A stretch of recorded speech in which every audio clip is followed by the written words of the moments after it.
ஒரு மன்னர் வேட்டைக்கு போலான்னு கிளம்பி இருக்கிறாரு. சரி. மழை வந்தாலும் வருமேனு மன்னருக்கு கீழே மந்திரி இருப்பாங்கல்ல. ஆமா. மந்திரியை கூப்பிட்டு கேட்கிறாரு, மழை வருமா பார்த்து சொல்லியான்னு. மந்திரிக்கு அழகு வரும் பொருள் உரைத்தல். நாளைக்கு என்ன நடக்குன்னு பார்த்து சொல்றவர் தான் மந்திரி. மந்திரி வானசாஸ்திரம் பார்த்துட்டு சொன்னாரு, மழை வராது மன்னா, நீங்க வேட்டைக்கு போங்கன்னு. மன்னர் வேட்டைக்கு கிளம்பி போற போது ஒரு விவசாயி அந்த இடத்துல வந்தாரு. ஒரு வயசானவர் கிழிஞ்ச கோவணத்தை கட்டிட்டு, தலையில ஒரு கூட, தோல்ல ஒரு மண்வெட்டி, கையில ஒரு கழுதையை பிடிச்சிக்கிட்டு. கழுதையை கையில பிடிச்சிட்டு வந்த விவசாயி மன்னரை பார்த்து, மன்னா போகாதீங்க வேட்டைக்கு, மழை வரப்போது, நீங்க ரொம்ப சிரமப்படுவீங்க கேப்பாரா மன்னர். மந்திரியே சொல்லிட்டேன் மழை வராதுன்னு, போயா அப்படின்னு தட்டி கழிச்சிட்டு போனாரு. போன அடுத்த நிமிடமே மழை வந்தது, புயல் வந்தது, காற்று வந்தது, இடி வந்தது, மின்னல் வந்தது. ஒன்னும் பண்ண முடியல. தட்டு தடுமாறி அரண்மனைக்கு வந்துட்டார்.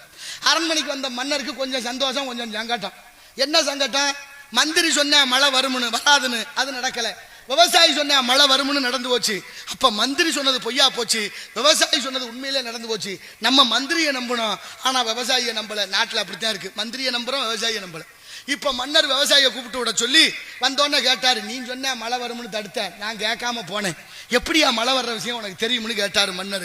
விவசாயி சொன்னாரு, எங்களுக்கு என்னங்க தெரியும், நிலம் கிடந்தா உழுதோம், விதைச்சா விளைஞ்சா அறுத்தோம், நாங்கெல்லாம் வெந்ததை தின்னுட்டு விதி வந்த இடத்துல செத்தோம், எங்க தலையில ஏறிட்டாங்க, நாங்க ஒன்றும் சொல்றதுக்கு இல்லை, ஆனாலும் என் வீட்டு கழுதைக்கு மழை வர்ற விஷயம் தெரியும்னாரு.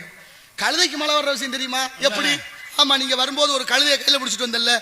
ஆமா, கழுத காது ரெண்டு இப்படி நீட்டி இருந்துச்சு, கழுத காது முன்னால நீட்டி இருந்தா மழை வரும், அதை வச்சுதான் நானும் சொன்னேன்னு விவசாயி சொல்ல, மன்னருக்கு மகிழ்ச்சி தாங்கல. கழுதைக்கே மழை வர்ற விஷயம் தெரிஞ்சு வச்சு, மந்திரி தெரியல. அப்புறத்துக்கு மந்திரின்னு மந்திரியை தூக்கிட்டு கழுதையை மந்திரி ஆக்கிட்டார். கழுதையை மந்திரி ஆக்கினதும் போதும், நாட்டுல கண்ட கழுதையெல்லாம் மந்திரி பதவி கேட்குது.